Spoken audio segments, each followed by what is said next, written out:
Hi, I'm Justin Yance, and welcome to the Pulp Report. And I'm here with Anie Delgado.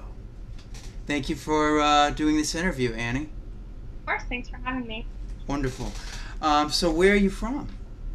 I'm from Miami, Florida, originally. Cool. When did you first start getting into acting? I've performed my whole life. I danced first at 3, and that was my gateway into the performing world. And then I started acting when I was about 10 years old. Mm, cool. I saw that you went to AMDA and Pearl Conservatory as well. How Yeah. was that? Oh, it was awesome. AMDA's great. It's a very rigorous program. It's quick. It's 2 years. I got the training I needed, and then I got out. Cool. Cool. I was there for performing arts integrated, so singing, dancing, and acting. Yeah. And then Pearl was just a little workshop class I took with Dan Daly. He's amazing, and so Mm. I really loved my time there. I really feel like I became a better actor there. Cool, cool. I see you have a lot of dance experience. I saw that on your YouTube clips. Oh, yeah. Yeah. How long have you been dancing? Since I was 3, I started with ballet, and then I Oh, just wow. picked up other things as I went. I love dancing. Yeah, cool, cool. And I saw that you sing. You have a wonderful voice. Thank you. I Um, do. Sorry. Did you have any? Are there any singers that inspire you that you model yourself after, or do you just? I mean, when I was younger, I definitely really looked up to Laura Osnes if we're talking musical theater. Mm-hmm. But since then, I've had some really great voice teachers that taught me to just appreciate my voice for what it is. So I definitely have like artists that I get obsessed with. Like I love Halsey right now, Yeah. uh, and I do listen to her a lot. But it's not necessarily like I can aspire to be her because I'm different. You know. Exactly. Exactly. Um, I saw that you're in a band. I don't know if you're still with this band, Doctor Medicine. What? How did that come about? And do you guys still work, or how does that work? So they're still around. I joined the band in 2015 to help them because they needed a vocalist and they needed somebody to help them book gigs. And I'm Mm-hmm. very type A like that. I'm very big into like networking and whatnot. And so I gigged with them in New York City for a while and I did our first EP. And then this past January, I left them to pursue solo music, namely pop music. They were experimental rock, and I Yeah. loved doing it. I learned so much from working with them, but I really was ready to start doing my own thing. Exactly. And I saw Average Joe, which I Yeah, saw the music video and I listened to the song, yeah. and I think Thanks it's for a wonderful watching. song. How did that come about? So when I left the band, I started getting some opportunities to work with some producers in the city. My producer for that song, Rocky Patera, wanted to like record something together. I wrote this song back in like the past November about somebody I was seeing, and it wrote itself. And then I sent it to Rocky, an acoustic guitar version, and Rocky took it and made it into an electronic track, and he Mm. added a rap to it.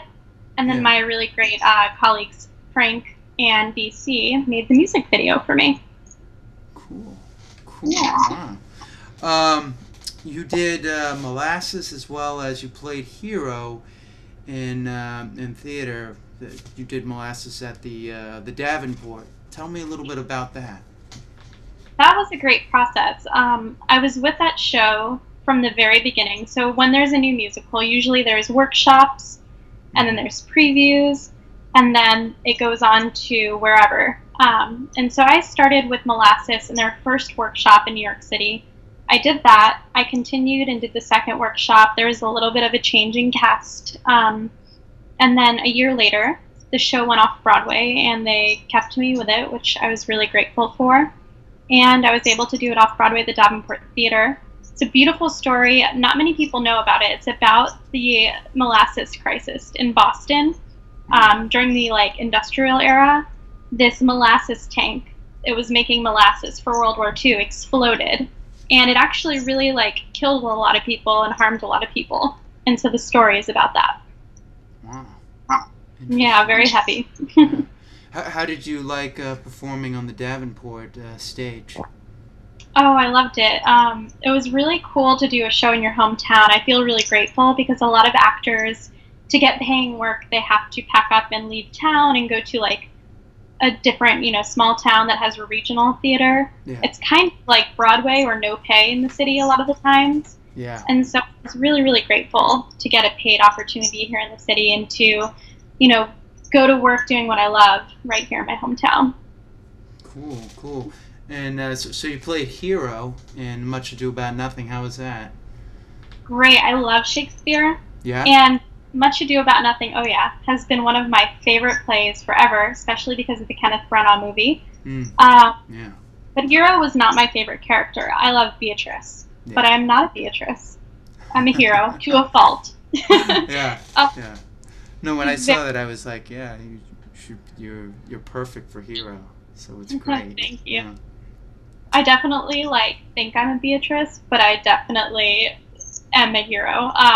Yeah. But yeah, I didn't really connect with her initially. I was like, oh, she's so quiet, and so, she just stands by while all this happens to her. Yeah. But I really found that she's kind of the vehicle for the play, so I loved doing it.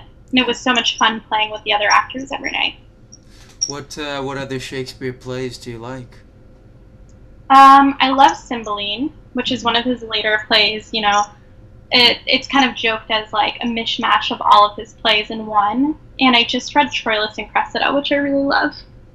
Oh, at the the New York stage thing that they did a couple. Oh, Summer. No, I didn't get to see it there, but I read it.